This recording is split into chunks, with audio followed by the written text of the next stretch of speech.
Hello everyone, welcome to Indian market view. तो आज हम आपके सामने लेके आए हैं हमारी नई वीकली सीरीज का नया वीडियो, जिसमें हम एवरी वीक आपको टू स्टॉक्स रिकमेंड करते हैं, चाहे कैश मार्केट का हो चाहे फ्यूचर कॉन्ट्रैक्ट का हो। तो इससे पहले हम अपने जो इस वीक का जो हमारे टू स्टॉक्स हैं उसके बारे में बात करें, उससे पहले हम लोग जो पुराने हमारे दो स्टॉक्स जो हमने दिए थे उसकी जो हमारी एनालिसिस थी और जो हमारे टारगेट्स थे क्या वो हिट किए हैं कि नहीं किए हैं, उसको चल के हम देखना चाहेंगे। और जो हमारे प्रीवियस वीडियो था आप हमारा देख सकते हैं जाकर, उससे आपको पता चलेगा कि हमने उसमें क्या कहा था और अभी हम जो कह रहे हैं उसमें क्या क्या चीज़ें हुई हैं। तो पहला स्टॉक हमारा था जेएमआर इंफ्रा। तो जेएमआर इंफ्रा जो था हमने रिकमेंड किया था कि हम लोग डिप पे बाई करेंगे, ठीक है। और जो डिप भी आया मार्केट में और डिप होने के बाद उस प्राइस पर एक्टिव भी हुई थी स्टॉक, ठीक है। मैं आपको दिखाना चाहूँगा एक जगह। तो फ्यूचर का चार्ट अगर खोलें तो हम एक्सपेक्ट किए थे डिप करेगा यहाँ तक 92.5, मतलब ये एक सपोर्ट जोन था। हमने कहा था कि इस जोन में हम एंट्री कर सकते हैं स्टॉक को और हमारा टारगेट होगा 102 का, ठीक है। तो 102 का, लेकिन टारगेट हमारा आया नहीं 102 का। लेकिन इस मार्केट ने प्राइस जो हाई बनाया इसने 101.7 का बनाया, ऑलमोस्ट हमारा टारगेट हिट हुआ। और दूसरा टारगेट हमारा 121 का था, तो 121 हमने उस टाइम वीडियो में कहा था कि ये टारगेट थोड़ा टाइम लगेगा आने में, ऐसा नहीं कि तुरंत आ जाए, लेकिन ये शॉर्ट टर्म का टारगेट था। तो शॉर्ट टर्म का टारगेट 30 पैसा से मिस किया, लेकिन ऑलमोस्ट उसके आसपास हाई बनाता है, ठीक है। तो 101 और हमने बोला था ये प्राइस टारगेट भी आप ले सकते हैं, तो 101.65 और यहाँ पर 101.7, तो ऑलमोस्ट टारगेट हमारा हिट हुआ इसमें। दूसरा हमारा स्टॉक था केआरबीएल। तो केआरबीएल में क्या होता है, हम अराउंड इस जगह एंट्री देते हैं 297, इस जोन में कहीं 297, ठीक है। 297 के आसपास हमने एंट्री दी थी 297 293। तो हमने यहाँ कहा था हम एक्सपेक्ट कर सकते हैं यहाँ एंट्री कर सकते हैं, यहाँ से भी रिवर्सल हो सकता है, लेकिन डिप आने के चांसेस भी थे। जैसे कि आप देख सकते हो यहाँ पे सेलिंग में कोई इंटरेस्टेड नहीं है, वॉल्यूम्स नहीं है, और जब बाइंग हो रही है तो बिग प्लेयर्स ने बहुत अच्छे से एंट्री ली है, ठीक है। तो अभी भी इसमें पूरा मोमेंटम है। हमने कहा था कि अगर डिप करता है तो हम और ऐड करेंगे। तो अभी ये मेजर सपोर्ट हमारा ये है, जैसे कि मैं मार्क कर देता हूँ लेवल पे, ये हमारा अभी भी केआरबीएल पे मेजर सपोर्ट है और अभी भी स्टॉप लॉस हमारा ट्रिगर नहीं हुआ है, ठीक। मैं इस पर कुछ आपके लिए इसमें मेंशन लिख देता हूँ जिससे कि इजी रहेगा, ठीक है। ये सपोर्ट लेवल है और अभी भी हम एक्सपेक्ट कर रहे हैं इसमें एक बाउंस आने का, ठीक है। हमारा एक्सपेक्टेशन है इसमें एक बाउंस मिलेगा हमें। अब देखना होगा कि बाउंस कल ही मिलता है कि नहीं। और आरएसआई आप देख सकते हो ऑलमोस्ट 45 के आसपास है। तो ऐसा होता है कि जब भी 40 के आसपास ऊपर से गिरता है आरएसआई तो वहां से एक बाउंस देखने को मिलता है हमें, ठीक है।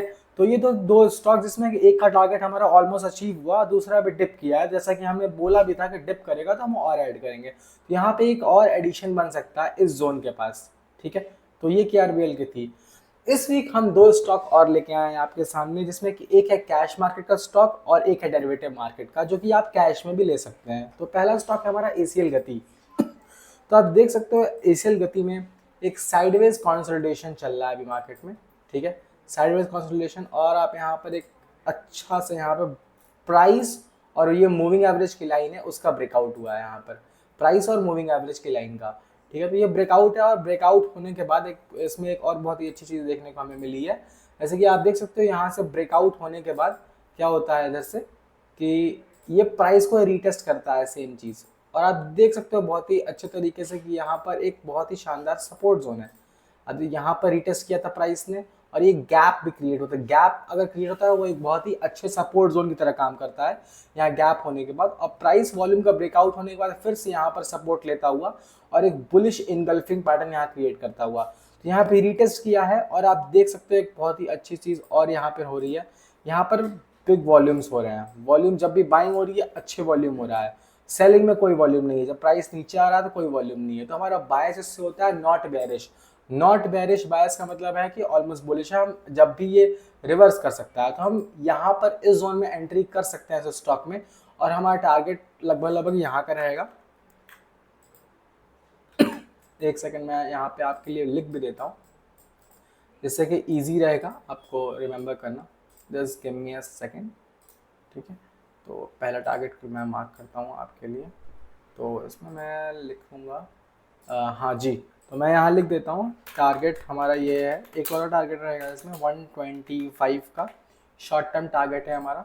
विद इन 1 मंथ हम एक्सपेक्ट कर सकते हैं कि 125 के आसपास ये टारगेट अचीव कर सकता है। ये एंट्री जोन होगा, ठीक है हमारा।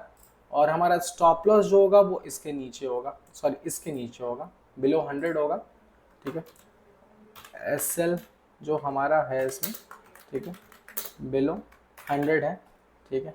और एंट्री हमारा यही पॉइंट रहेगा इसमें, एंट्री पॉइंट, एंट्री हमारा जो 112 चल रहा है CMP, या डिप मिलता है तब भी हम एंट्री कर सकते हैं, ऐसा कोई इशू नहीं है। डिप किया तो हम एंट्री नहीं कर सकते हैं। प्राइस रीटेस्ट कर रहा है, अच्छे वॉल्यूम्स हो रहे हैं, RSI भी कंसोलिडेट कर रहा है बुलिश जोन में, तो कभी भी ये प्राइस को यहाँ पर 125 तक जा सकता है, ठीक है। और स्टॉप लॉस हमारा 100 रहेगा, जो कि हम अच्छे से स्ट्रिक्टली मेंटेन करेंगे। तो ये था हमारा पहला स्टॉक ACL गति, ठीक है। दूसरा स्टॉक है हमारा गुजरात गैस। ये स्टॉक हमारा कैश मार्केट और FNO दोनों में प्रेजेंट है। एक्चुअली ये स्टॉक थोड़ा सा चल चुका है, यहाँ पर इसने बहुत ही अच्छा CIP का फॉर्मेशन बनाया है, ठीक है। प्राइस ऊपर गया है, यहाँ पे रेजिस्टेंस था, यहाँ रेजिस्टेंस था, यहाँ रेजिस्टेंस, यहाँ रेजिस्टेंस, ठीक है, ये रेजिस्टेंस, रेजिस्टेंस, ठीक है। इतने रेजिस्टेंस को यहाँ पे ब्रेक किया, ब्रेक करने के बाद फिर प्राइस वहीं पे रीटेस्ट किया है। यहाँ पर आप ऐसे देख सकते हो, ये जो है हमारा सपोर्ट जोन है, बहुत ही अच्छा। एंट्री हमें यहाँ करनी थी, लेकिन वीकली स्टॉक्स की वजह से हम वीडियो कुछ दिन बाद देते हैं आपको, तो यहाँ पर एंट्री बनती थी। लेकिन अगर यहाँ पे प्राइस डिप करता है, हल्का सा भी यहाँ पे डिप करता है, डिप की मैं बात करूँ किस जोन में अगर आता है, अगर इस जोन में आता है 605 से 6056 तक, इस जोन में आता है 608 के आसपास तक, तो हम इसमें एक बाइंग अपॉर्चुनिटी तोड़ सकते हैं, ठीक है। और हमारा स्टॉप लॉस जो होगा इसके नीचे होगा, बिलो 565 होगा। स्विंग्स का हम स्टॉप लॉस यहाँ पे हम एक्सपेक्ट कर सकते हैं कि नीचे आता है तो यहाँ पर और एक और रीटेस्टिंग एक्सपेक्ट किया जा सकता है यहाँ पे। और RSI भी ऑलमोस्ट 56 के पास सपोर्ट लेके फिर ऊपर जा रहा है यहाँ पर। तो यहाँ पे हम डायरेक्ट एंट्री तो नहीं कर सकते, लेकिन एक डिप का वेट ज़रूर कर सकते हैं। एक डिप पर एंट्री इसमें ज़रूर बनेगी। और जो हमारा टारगेट होगा इसका, वो हमारा ये रहेगा, 660 का रहेगा, अराउंड 66 जी ये रहेगा हमारा 666, यस 665 वी विल टेक। थोड़ा सा हम कम लेते हैं, ठीक है। तो हमारा टारगेट ये रहेगा, मैं लिख देता हूँ जिससे कि इजी रहेगा आपके लिए। तो पहला टारगेट है हमारा गुजरात गैस में, पहला टारगेट ही हमारा एक ही टारगेट रहेगा, और टारगेट जो है वो है 665 का, ठीक है। और हमारा एंट्री जो है वो थोड़ा डिप पे हम करना चाहेंगे, ठीक है। तो मैं यहाँ लिख देता हूँ, easy confusion now, buy on dips around 608, ठीक है। और हमारा स्टॉप लॉस करना पड़ेगा, हाँ ठीक है। हमारा स्टॉप लॉस जो है बिलो 569 ये रहेगा, ठीक है।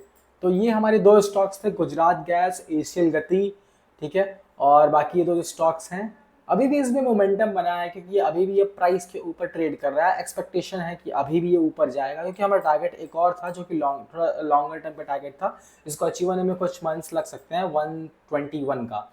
तो बाकी ये भी सही गया है। अब देखते हैं ACL गति का हमारा एक स्टॉक रहा, गुजरात गैस। तो हमारे ये दो स्टॉक्स हैं इस बार के। तो जबकि हमारी कोई बाइंग और सेलिंग रिकमेंडेशन नहीं रहेगी आपको, आप अपने फाइनेंशियल एडवाइजर से एडवाइस लेकर ही इसमें एंट्री बनाएं, ठीक है। ये हमारी एक एनालिसिस है जो मैंने आपको दिखाई है।